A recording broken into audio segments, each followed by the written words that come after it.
selamat malam. Assalamualaikum warahmatullahi wabarakatuh. Waalaikumsalam. Saya Radiana Agustiana dan rekan saya Misbahudin. Misbahudin.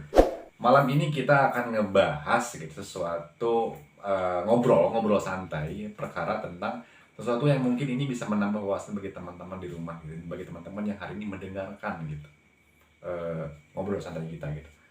Malam ini kita bakal ngebahas tentang organisasi gitu. Sebagaimana kita tahu bahwasanya organisasi merupakan wadah yang menampung di dalamnya orang-orang mempunyai tujuan yang sama gitu, orang-orang yang mempunyai tujuan yang sama gitu. Makanya organisasi juga bisa menampung semua ide gagasan, kemudian kreativitas orang-orang di dalamnya sehingga mereka mampu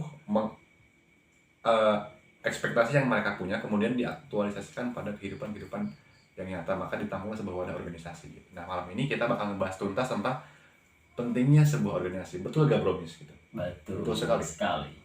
Sambil kita ngobrol santai, teman-teman juga bisa sampai santai di rumah gitu, mendengarkan pemaparan yang nanti bakal kita obrolkan di kesempatan kali ini gitu.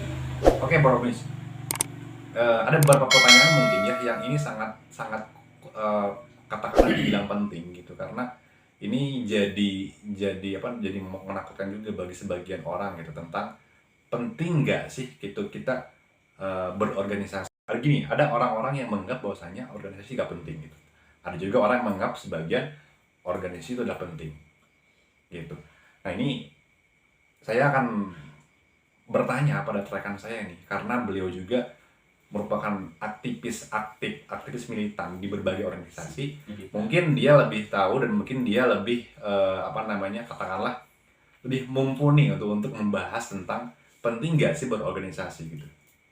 Nah, untuk lebih jelasnya kita dengarkan langsung dari pemaparan dari Bro Mis. Silakan Bro, gimana nih penting nggak sejauh ini tentang orang-orang yang sejauh ini tentang organisasi, penting atau tidak gitu aja? Kalau dibilang penting, menurut saya ya penting. Kenapa penting? Karena pertama untuk menambah wawasan. Kedua bisa menambah pertemanan juga. Banyak teman untuk kita bersosialisasi. Yang ketiga mungkin dari segi intelektual, dari segi wawasan, ya itu sangat mempengaruhi hidup kita untuk kedepannya gitu. Betul. Jadi memang organisasi tadi Bro Mis juga sedikit memaparkan bahwasannya penting gitu, karena ini berdampak pada kehidupan kita di masa depan. Ya. Sebelum kita membahas tentang dampak daripada aktif di organisasi gitu kan, tadi kita membahas tentang penting atau tidak pentingnya organisasi. Tadi ternyata ada juga orang yang bilang seperti ini, organisasi juga penting, malah membuat kita jadi manusia yang terlalu idealis seperti itu. Ada orang-orang yang bilang orang-orang organisasi mereka selalu idealis dengan tujuannya, tidak memperhatikan sisi realita atau sisi kehidupan nyata yang terjadi gitu. Kadang memang antara organisasi atau ekspektasi yang orang-orang organisasi berikan itu tidak sesuai dengan realisasi yang terjadi di kehidupan nyata. Itu bagaimana tanggapan orang-orang seperti itu? Mungkin itu hak mereka untuk mengungkapkan pikirannya, mengungkapkan pendapatnya tentang organisasi. Kenapa bagi mereka tidak penting? Karena mungkin mereka belum terjun terhadap organisasi ya, terhadap lembaga. Terus belum merasakan gimana sih asiknya di dalam berorganisasi, gimana sih nyamannya sistem kekeluargaan kan. Di organisasi mah pasti kan yang dikedepankan itu kekeluargaannya. Jadi dimulai dari pemimpinnya, terus anggotanya gimana, pemimpin cara memimpin yang gimana, jarak menjadi anggotanya yang baik gimana. Itu kan bisa diimplementasikan terhadap hidup kita di realita. Mungkin memang secara teori dengan realita pasti berbeda.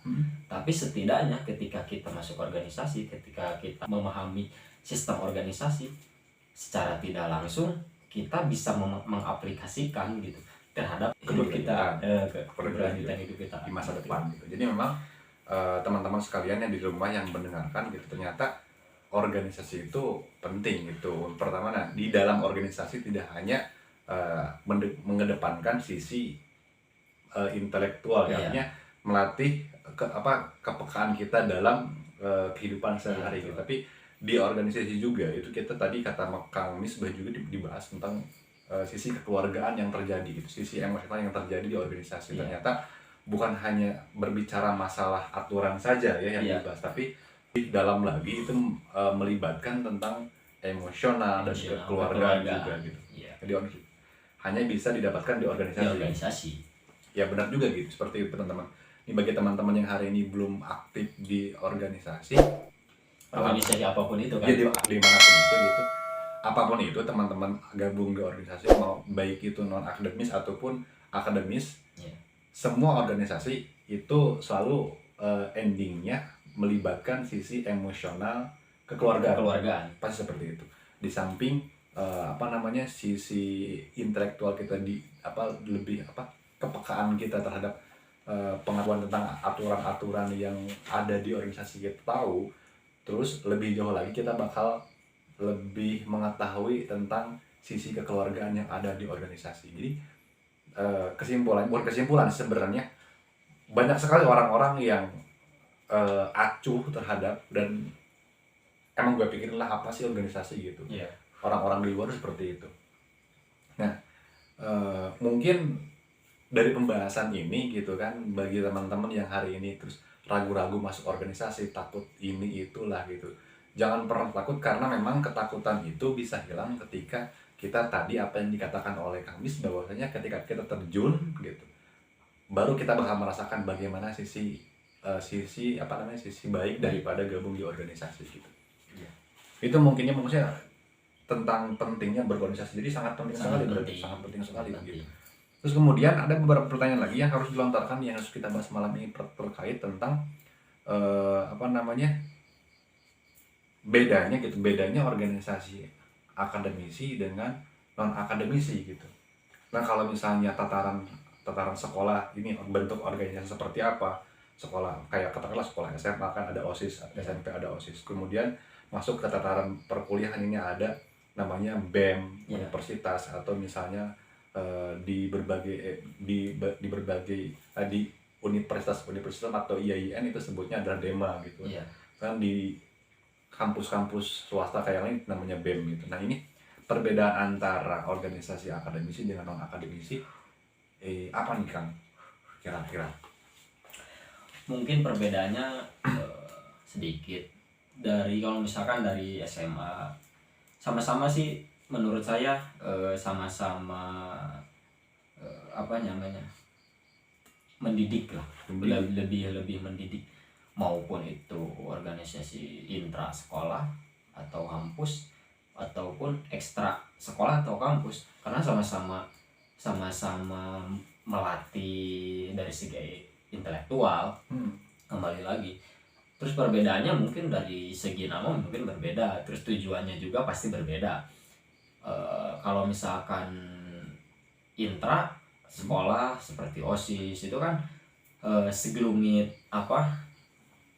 aturan-aturan sekolah yang harus dipatuhi, terus program-program sekolah yang harus dijalankan. Tapi kan kalau misalkan dari di luarnya gitu, di luar maksudnya ekstra, organisasi ekstra, mungkin organisasi itu apa contohnya? Kalau di SMA ada pramuka, ada PMR, terus ada biasanya seni kan. Jadi tujuannya masing-masing, maksudnya tidak terfokus terhadap sekolahnya, tapi terfokus terhadap tujuan organisasinya itu. Iya, mungkin yang dipaparkan oleh bahwa sisi perbedaan daripada akademisi dan non akademis itu tadi yang dipaparkan oleh Kang Misbah, bahwasanya ya intinya itu ya sama-sama melatih kita untuk menjadi manusia yang mampu bersaing gitu lah. Gitu ya. Di samping tadi kan di hal pertama dibahas tentang sisi keluarga. Nah, ini perbedaan antara akademisi dengan non akademisi ya sama-sama aja gitu, tidak ada perbedaan sebenarnya gitu. Kesimpulannya seperti itu. Jadi dimanapun teman-teman gabung di organisasi itu, karena kan namanya juga kan wadah gitu, wadah untuk mengaspirasikan semua ide gagasan, kemudian wadah untuk teman-teman mengeksplor diri sendiri gitu kan, seperti itu organisasi. Kemudian ini nih, gabung di ada pertanyaan seperti ini kalau dari teman-teman yang kadang suka ada pertanyaan, gabung di organisasi ini menjamin nggak kira-kira di kehidupan yang masa depan gitu? Menjamin Kan ya, seperti kenapa itu. menjamin, karena memang tadi juga sudah dibahas, mungkin secara simpelnya kita masuk ke organisasi itu melatih hidup kita supaya tertata dan terorganisir. Ketika misalkan kita masuk organisasi, terus kita ada permasalahan di luar, atau misalkan diri kita permasalahan, ketika misalkan kita sudah memasuki organisasi, kita sudah tahu teori-teori apa yang harus kita lakukan ketika kita ada permasalahan. Jadi tidak hanya dilakukan dengan nafsu, dengan dengan ego.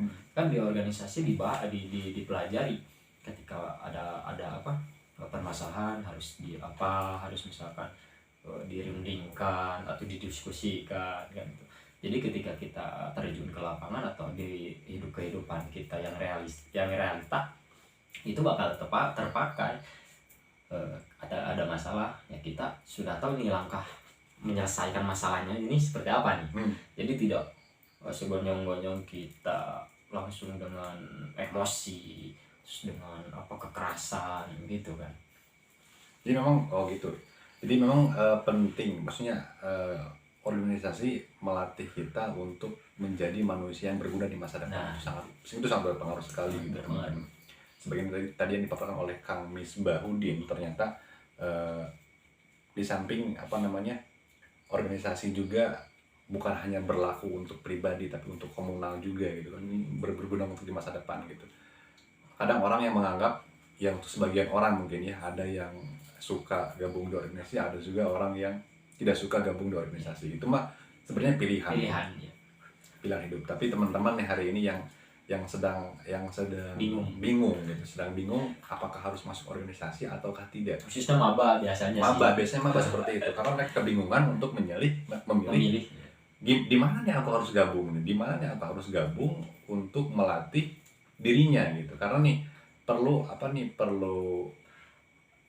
informasi juga, ternyata kalau sebenarnya akademisi bagus juga organisasi bagus gitu. Jadi harus balance antara akademisi dengan organisasi. Kalau misalnya teman-teman hari ini sedang menempuh jenjang perkuliahan atau sedang menempuh jenjang pendidikan sekolah menengah atas gitu, harus balance antara akademisi dengan organisasi. Ini tidak bisa dilepaskan. Teman-teman jangan sampai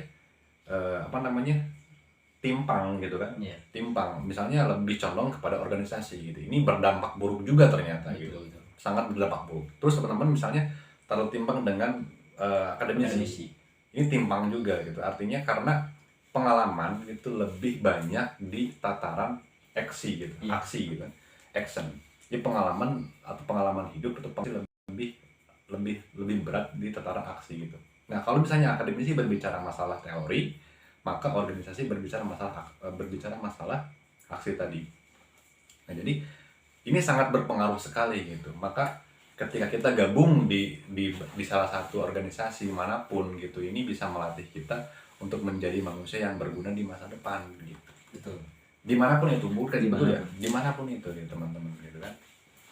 Terus ini dampak orang-orang yang kadang ada juga orang-orang yang ketika aktif di organisasi mereka terlalu asyik di sana sehingga mungkin dampak ini begitu. Ada juga orang-orang yang bisa bilang, ini menurut Kang Mis untuk bisa menstabilkan, karena tadi kita membahas tentang harus bisa balance antara organisasi dan akademisi. Ini gimana bisa solusi nih bagi teman-teman, mungkin di teman-teman di rumah atau teman-teman yang sedang mendengarkan sedang kebingungan gitu antara nih cara membagi waktu untuk organisasi dan juga akademisi.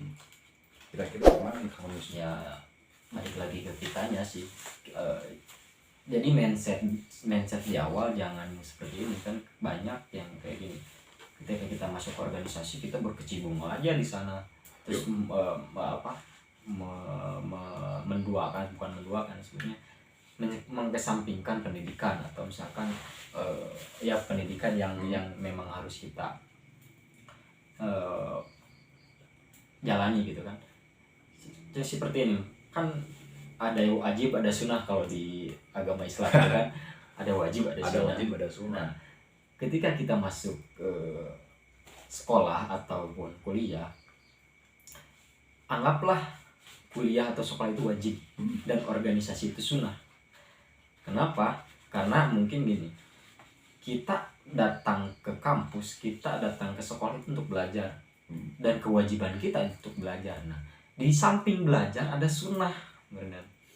Jadi sunnah di sini kita boleh masuk boleh tidak kan gitu. Kenapa? Misalkan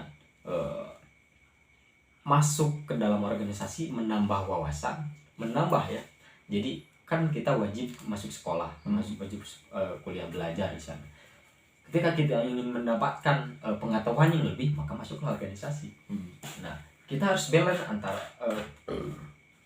sekolah atau belajar yang formal dan non formal mungkin gitu ya. Formalnya di sekolah atau di kuliahan, non formalnya di organisasi. Kembali lagi berarti waktunya kita membagi waktunya. Kita harus memilih mana yang penting dan lebih penting. Organisasi penting, tapi ada yang lebih penting apa? Akademisi lebih penting sekali. Gitu. Karena memang tujuan kita untuk sekolah atau untuk inilah kita belum tentu masuk organisasi tersebut kalau kita tidak masuk kampus atau tidak masuk sekolah. Gitu kan? Benar. Berarti otomatis yang harus dikedepankan sekolah, tapi jangan mengesampingkan juga organisasi, dan sebaliknya jangan kita mendepankan organisasi terus mengesampingkan sekolah gitu. Harus balance lah, intinya mau bagi waktu lah. Ya, jadi memang benar teman-teman, kita harus pintar-pintar dalam membagi waktu. Tadi apa yang dipaparkan oleh Kang Dis ternyata luar biasa gitu. Itu efeknya kepada teman-teman yang hari ini bingung, efeknya luar biasa. Kalau bisa teman-teman timpang lebih berorganisasi ya salah juga sebenarnya. Hambat Gitu. Ya. Organisasi penting, benar. Tapi ada yang lebih penting gitu. Teman-teman kan niat awalnya ingin menimba ilmu, tapi sebenarnya menimba ilmu di mana aja bisa gitu. Cuman untuk melatih bagaimana cara teman-teman berretorika, terus bagaimana teman-teman cara menata bahasa, itu teman-teman bisa dapatkan di organisasi. Terus bagaimana teman-teman cara meramu emosi itu dapatnya di organisasi ya. Gitu. Pokoknya teman-teman yang hari ini masih bingung, sekali lagi yang masih bingung untuk gabung di organisasi, saya sarankan pertama yang harus dilakukan adalah kita harus pilih-pilih kira-kira organisasi yang sesuai dengan passion kita, betul? Ya, betul. Yang sesuai dengan passion kita apa. Kemudian yang kedua, teman-teman harus bisa membuat job perencanaan gitu kan, seperti itu, untuk bagaimana teman-teman bisa balance antara organisasi dengan akademisi gitu, agar teman-teman tidak timpang gitu. Kalau teman-teman bisa balance, itu teman-teman bakal jadi manusia yang luar biasa. Itu berguna untuk di masa depan sekali gitu. Karena pertama secara akademisi teman-teman dapat gitu. Yang kedua secara organisasi teman-teman bakal jadi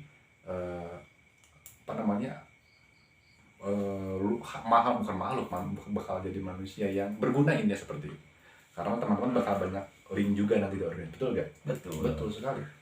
Nah, salah satu tujuan kita masuk organisasi itu kan banyak link gitu. Semakin banyak link semakin kita gampang kita gitu. Untuk masalah apapun seperti itu. Pokoknya teman-teman di organisasi dimanapun aja, entah itu organisasi yang bentuknya kemanusiaan, organisasi yang bentuknya pemerintahan, organisasi yang bentuknya lembaga-lembaga seperti apa, itu yang penting teman-teman bisa melatih di organisasi itu gitu. Betul ya? Nah, terus nih bagi teman-teman yang saat ini bukan teman-teman yang tidak suka dengan organisasi, tidak jadi masalah, karena itu kan hidup mah pilihan. Mungkin ada sebagian teman, ada sebagian orang yang bilang seperti ini, kenapa harus nyari pengalaman di organisasi gitu. Sedangkan ya udah, jangan gabung organisasi, kita hidup dan menjalani hidup dengan pengalaman yang kita dapatkan, itu kita sudah menjadi manusia yang mempunyai pengalaman. Ada juga orang-orang seperti itu kan. Ya, intinya gini, orang-orang organisasi jangan berpikiran negatif atau jangan apa disebutnya, eh, bukan ngewa tuh namanya disebutnya teh, Disebutnya tuh apa namanya, bukan posesif. posesif apa ya, disebutnya orang-orang yang Ya kan maksudnya gini. tong jahil lah gitu, Nah, jangan jahil jangan fanatik lah. fanatik mungkin seperti itu. Yang orang-orang organisasi jangan fanatik terhadap orang-orang yang tidak berorganisasi, dan sebaliknya orang-orang yang orang-orang tidak berorganisasi jangan fanatik dengan orang-orang yang berorganisasi. Karena masing-masing punya kelebihan, masing-masing punya tujuan, dan masing-masing punya paradigma dan pemikirannya masing-masing. Iya, bener-bener sekali itu orang. Jadi memang kita juga gak boleh usil gitu sama orang-orang yang doyan dengan organisasi gitu. Dan juga jangan orang-orang organisasi dan usil dan orang-orang yang tidak suka dengan organisasi. Ya udah, maksudnya semua bakal berjalan dengan sendirinya gitu. Betul. Semuanya bakal berjalan. Cuman ada tidaknya gitu organisasi itu mewadahi orang-orang yang punya tujuan yang sama gitu. Ya, betul. Gitu. Di samping wadah juga di dalam organisasi itu banyak wadah untuk orang-orang yang mempunyai tujuan yang sama gitu. Jadi punya ide, punya kreativitas, punya punya tujuan yang sama gitu untuk mencapainya gitu. Sehingga organisasi itu bisa menjadi organisasi yang bagus gitu. Kalau misalnya di dalamnya penuh dengan orang-orang yang punya ide, gagasan, kreativitas, dan aksi yang cepat gitu, aksi yang tepat seperti itu. Jangan lupa ngopi. Jangan lupa ngopi gitu, karena kan biasanya gitu kalau budaya organisasi itu mereka suka ngopi itu yang ngopi apa aja gitu kan, ngumpul Ngobrol pintar gitu, sharing gitu kan. Biasanya orang-orang organisasi seperti itu, ngumpul di mana aja gitu biasanya, asal jangan kumpul kebo. aja gitu kan. Jadi teman-temannya suka ngumpul apa di bawah. Aduh. Jadi yang penting mah ngobrol pintar aja gitu. Semua kata saya juga, semua berjalan sesuai porsinya gitu. Teman-teman yang suka organisasi silakan gitu. Jadi Berorganisasi yang baik lah. Berorganisasi yang baik gitu. Berikan ide, gagasan yang baik, perbuatan yang baik itu, aktualisasi yang baik untuk organisasi, kemudian untuk masyarakat luas gitu. Karena memang bumi pertiwi kita perlu orang-orang seperti itu, perlu orang-orang yang punya gagasan-gagasan cerdas, perlu orang-orang yang punya ide-ide cemerlang, dan perlu orang-orang yang kreatif. Nah, organisasi lah wadah untuk menampung itu semua gitu. Mungkin ada pesan-pesan nggak buat teman-teman di rumah yang nih kira-kira saya gabung di mana gitu, maksud gabung organisasi atau enggak, ini pesan-pesan untuk mereka gimana Kang? Mungkin yang masih bingung terhadap masuk organisasi atau enggak ya,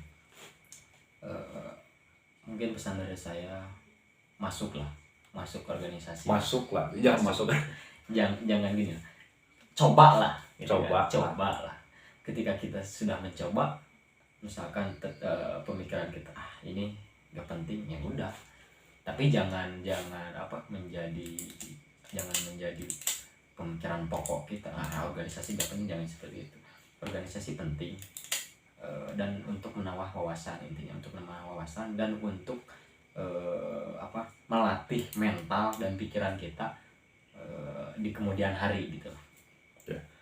Jadi sekali lagi, gabung di organisasi bisa menjadikan kita sebagai manusia yang tidak tersangkar gitu kan, kemudian tidak jadi manusia yang tersingkir, tidak jadi manusia yang tersungkur gitu. Asik, sangkar, singkir, sungkur. Gitu. Orang-orang yang aktif di organisasi bakal jadi manusia-manusia yang jauh daripada hal itu gitu. Tidak jadi manusia yang tersangkar, tersingkir, dan tersungkur, sehingga menjadi manusia yang paripurna gitu. Paripurna pikirannya, merdeka jasmaninya juga gitu. Karena di sana kita belajar bagaimana caranya untuk menjadi manusia yang bisa tertata, tertitik, dan tertutup gitu. Tertata, tertutup bisa. Manusia organisasi kita bakal jadi manusia tertata, artinya mereka punya ide, kemudian ditata bagaimana caranya ide itu bisa terwujud.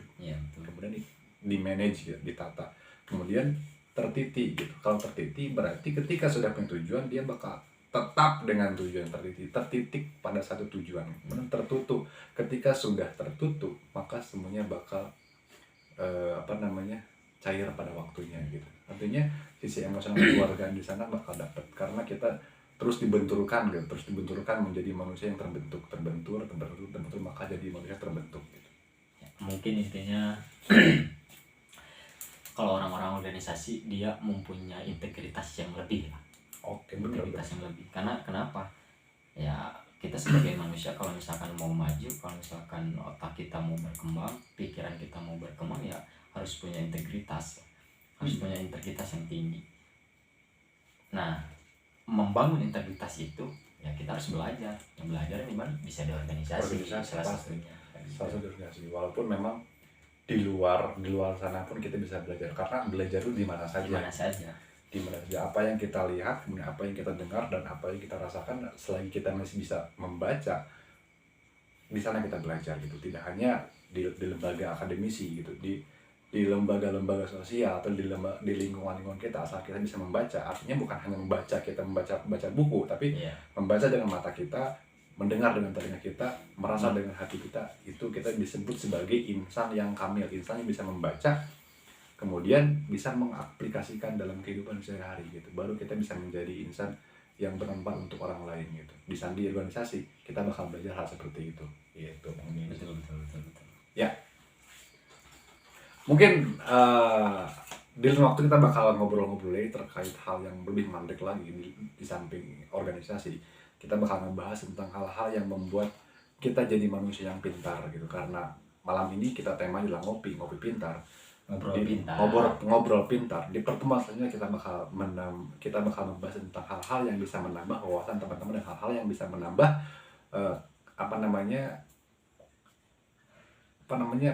bukan imajinasi, bahasanya apa sih, bakal menambah wawasan teman-teman tadi udah, kemudian bakal menambah kesadaran teman-teman gitu. Ternyata bahkan nanti teman-teman bakal menemukan, kalau misalnya teman-teman terus standby di channel kami, teman-teman bakal menemukan gening gitu. Gening itu kalau bahasa Sunda gitu. Tapi kalau bahasa Sunda gening, ketika teman-teman sering mendengarkan diskusi kami gitu ya.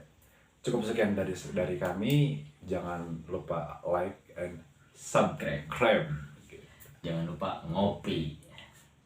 Wassalamualaikum warahmatullahi wabarakatuh.